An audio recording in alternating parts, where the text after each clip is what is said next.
thorium save our world? I say yes. I trust by the end of this talk, you will also say yes. Thorium energy is great for climate change. Thorium energy is also great even if there is no climate change. Thorium energy stands ahead on economics, environmental safety, operational safety, and distribution for hundreds of years. Thorium is named after the Norse god Thor and the weekday Thursday. What a great and appropriate name that is. So, what is thorium? Thorium is the forgotten fuel. Thorium is a metal in the periodic table. Yeah. The periodic table shows all the elements in the universe. You can make whatever you want by mixing and matching elements. Let's look more closely. Thorium sits close to uranium. Some might say, well, that's close enough, it should be about the same. Well, same, but different. To illustrate this point, let us assume that you want to buy some gold and the Perthman says to you, look, we'll run out of gold this week, but we're quite happy to sell you copper for the same price as gold. How so? Well, here's gold and here's copper. They're just as close as these two are. You wouldn't fall for that, would you? So you shouldn't fall for this either. They are chalk and chips on the important issues. One kilogram. Sorry. 1 kilogram of sugar, when converted to chemical energy in our stomach, will sustain one person for about 1 month. By contrast, 1 kilogram of sugar, when converted to nuclear energy, will provide all the electricity needs from Cape York to Cardwell and out to Mount Isa for about 1 year. That's Oh, cool. Thorium can be mined in most places on Earth, and it's much more abundant than uranium. France has 70% uranium energy with net growth. USA has 20% with net growth, and China has 7% with net growth. So why do we have uranium energy and not thorium energy? We need some history. In January 2021, last month, the UN ratified the Nuclear Bomb Disarmament Agreement. Of note is all major producers of nuclear bombs did not sign the agreement. Why? Well, bombs are one of the most effective ways of killing the enemy at minimum pain to your side. That's their job, to kill. We started tens of thousands of years ago throwing rocks at each other. That's a bomb. Primitive, but a bomb. Today we threaten to throw atomic bombs at each other. To make atomic bombs, you need radioactive uranium, and this is made in a nuclear reactor. A byproduct of making radioactive uranium is that you make vast amounts of energy, which was of no interest to the military at that time. For them, energy for the public was not in their scope. One key roadblock to accepting nuclear energy is fear. Fear. Fear is good. Fear makes us more focused to solve the problem. It was the fear expressed by mothers in Sydney that was instrumental in getting unleaded petrol introduced in Australia. When fear is conflated with superstition, conspiracy and disinformation, then progress is halted for all the wrong reasons. For example, 15,000 people died at Japan's Fukushima tragedy. Almost everyone says it was the nuclear reactor. The facts are that it was the tsunami. Perhaps a few died from the reactor, yet the reactor got all the blame. So let's compare apples with apples. Every year, tens of thousands of people globally die from coal power, mainly from Block 1. Why are we not stopping it? Is this collective forgetting when it suits us? Radiation is another key roadblock to accepting nuclear energy. To make nuclear energy, you smash the uranium or thorium, called fission. Fission means to split. The result is radiation called EMR. The light we see is radiation the same. At higher frequencies, we harness this in EMR and then use it in X-rays and other medical applications. Right here, right now, we have radiation passing through us from our sun, called cosmic rays. And we have radiation passing through us from the core of our Earth.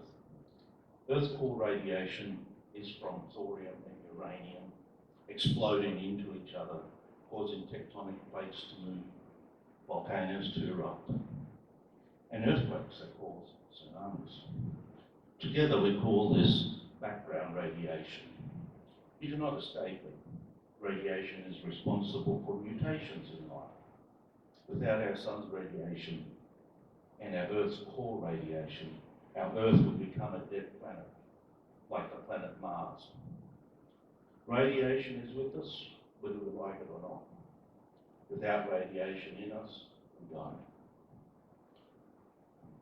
World consumption in energy is due to increase manyfold by 2050.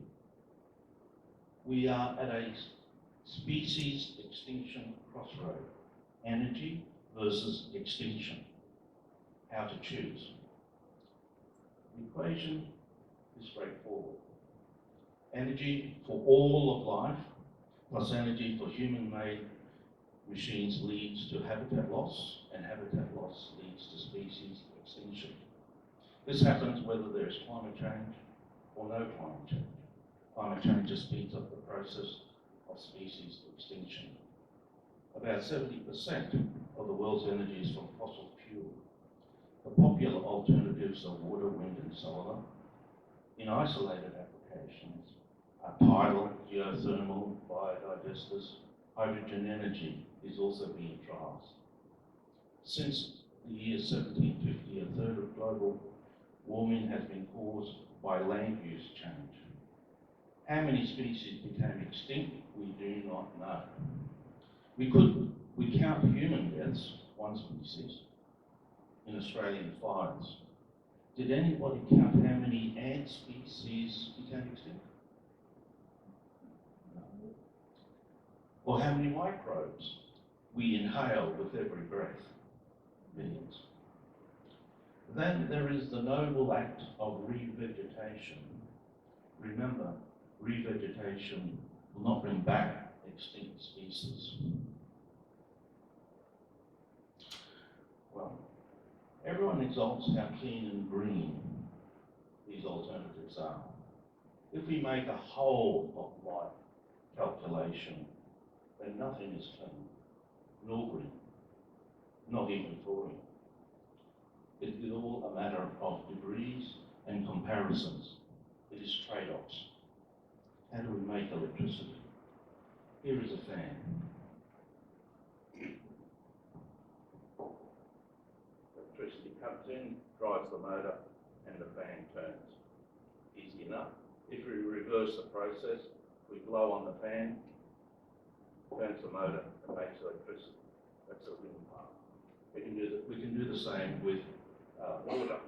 We can use water to drive the blades, or the turbines. There's different jargon words that we use. Same thing, you just use water, drives the motor, creates electricity. For bigger plants, then the most effective way is to boil water. Use coal, oil and gas traditionally.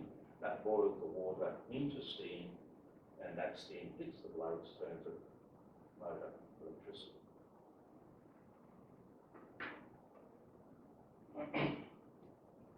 We can also use thorium to boil water to make electricity. That's all we're doing. We're just boiling water, making steam to turn the turbines. Nothing special or nothing we don't know of. Wind turbines create slipstreams that affect plant growth. Solar panels are 95% recyclable, but it is the remaining 5% that is the most toxic. To make hydro, we must first destroy the land to make dams and lakes. That's habitat loss and species extinction. Bill Gates reminds us about solar panels not working when it snows. Who will clean our solar panels from mildew and dust? Are they rated to Cyclone 6 category? Uranium acts as a yogurt culture for thorium to work.